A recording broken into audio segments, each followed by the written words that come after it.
Canberra was a very different place back in 1969 when I first got there. There were no boutique gin distilleries or hipster bars. Senate estimates was considered a good night out. Nobody worried about MPs rorting their parliamentary entitlements, A, because you very rarely got any, and B, it was fuck all to spend them on if you did. The only helicopters the country owned were being shot at in Vietnam, so you couldn't hire one to get to a fundraiser. You had to book your Comcar 3 months in advance.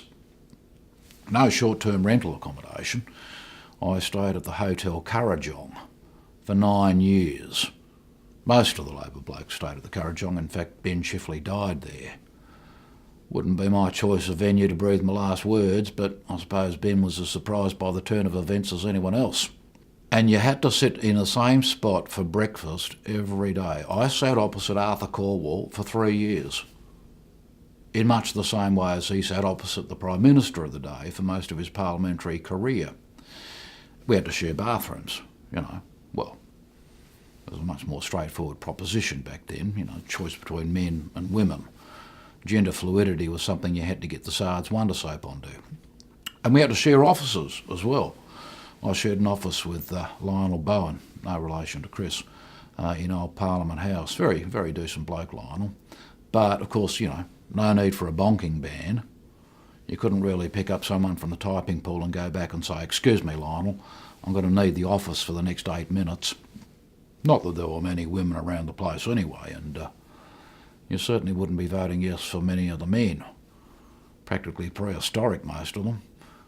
Fred Daly, he'd been there for the Curtin administration, the Chifley administration. He was practically in the place since Federation. These were very solid, old-fashioned Labor types. All wore three-piece suits and hats, even in bed. Except, of course, for Al Grasby. Everything I know about fashion, I did not learn from Al Grasby. He looked like a Ken Done painting gone terribly wrong. Al wore ties so wide they met around the back. And I remember Bill Hayden, very fond of a safari suit, and I could never work out why. How many safaris do you go on in Ipswich? At least it wasn't bright pink, like Don Dunstan's. Christ. Don must have got dressed in the dark. God knows how we won 1 election, let alone 5. Gough.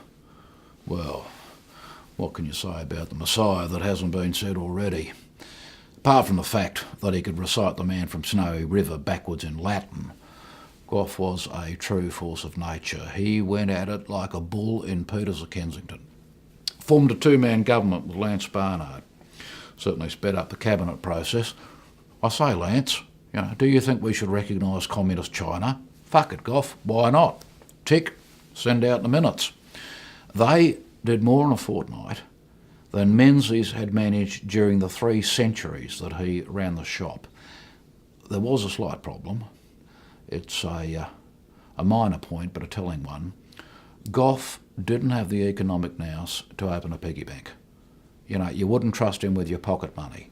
And the post-war recovery boom, that had well and truly died in the arse when, Gough turns up with a bottle of champagne that's gone in 5 minutes.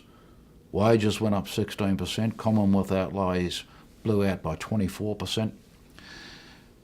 Jim Cairns, decent bloke, but if he'd kept his hands a bit more on the fiscal levers and a bit less on Junie Morosi, we might have been in better shape.